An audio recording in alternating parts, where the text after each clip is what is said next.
இறால் கிரேவி செய்வதற்கு தேவையான பொருட்கள்: நல்லெண்ணெய், கடுகுளுந்தம் பருப்பு, கருவேப்பிலை, நறுக்கிய வெங்காயம், உப்பு, தக்காளி, இஞ்சி பூண்டு, மசால் பொடி, மிளகுத்தூள், கொத்தமல்லி தழை.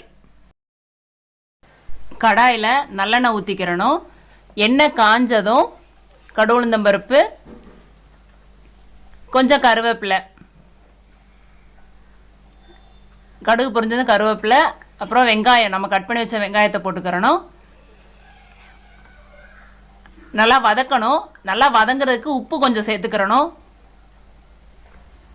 உப்பு சேர்த்துட்டு நல்லா வதக்கணும். அப்புறம் கட் பண்ண தக்காளி இருக்கு இல்லையா, கொஞ்சம் பெரிய சைஸ் தக்காளினா 1 போதும், சின்ன சைஸ்னா 2 போட்டுக்கலாம். அது நல்லா வதக்கணும். அப்புறம் இஞ்சி பூண்டு பேஸ்ட்டு அதை கொஞ்சம் போட்டு நல்லா அந்த பச்சை வாசனை போகிற வரைக்கும் கிண்டி விட்டுட்டே இருக்கணும். அப்புறம் நம்ம மசால் பொடி, நம்ம வீட்டில் அரைச்சி வச்சுருப்போம் இல்லையா, அந்த மசால் பொடியை போட்டு நல்லா அப்படியே வதக்கி விட்டுட்டே இருங்க. அந்த நிறம் மாறணும். அப்புறம் நம்ம மஞ்சள், உப்பு சேர்த்து கழுவி வச்சுருப்போம் இல்லையா அந்த இறால், அதை எடுத்து அந்த மசாலோட போட்டு அப்படியே பெரட்டணும்.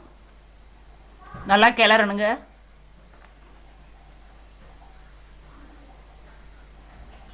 நல்லா கிளறி விட்டுக்கிறணும். அந்த மசால் அந்த இறாலோட நல்லா மிக்ஸ் ஆகணும். அதனால் நல்லா கிளறுங்க. தேவையான அளவு தண்ணி சேர்த்துக்கிறணும். நம்ம எவ்வளோ மசால் போட்டிருக்கோமோ அந்த மசால் தகுந்த மாதிரி தண்ணி ஊற்றிட்டு அப்புறம் என்ன பண்ணணும், உப்பு போட்டுக்கோங்க. உப்பு நம்மளுக்கு தெரியும் இல்லையா, கம்மியாக போட்டிருப்போம்னா வேணும்னா எக்ஸ்ட்ரா போட்டு நல்லா கிண்டி விடுங்க.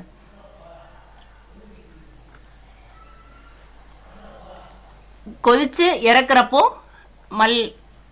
மிளகுத்தூள், கொத்தமல்லி தழை போட்டு இறக்குங்க. இன்னும் தண்ணி நல்லா வற்றணும். வற்றினதுக்கப்புறம் தான் நம்ம லாஸ்ட்டாக தான் அது போடணும்.